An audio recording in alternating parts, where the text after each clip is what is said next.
മാണിക്യ മലരായ പൂവി മഹദിയാം ഖദീജ ബീവി മക്കയെന്ന പുണ്യനാട്ടിൽ വിലസിടും നാരി വിലസിടും നാരി ഖാതിമുൻ നബിയെ വിളിച്ച് കച്ചവടത്തിനയച്ച് കണ്ട നേരം കൽബിനുള്ളിൽ മോഹമോദിച്ചു മോഹമോദിച്ചു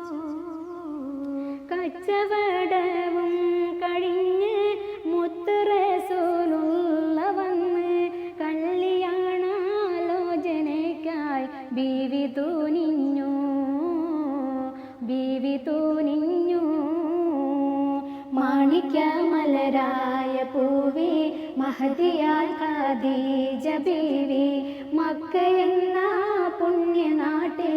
വിലസിടും നാരി വിലസിടും നാരി മാണിക്യ മലരായ പൂവി മഹദിയാൽ ഖദീജ ബീവി മക്കയെന്ന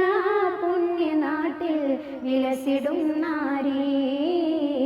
വിലസിടും നാരി.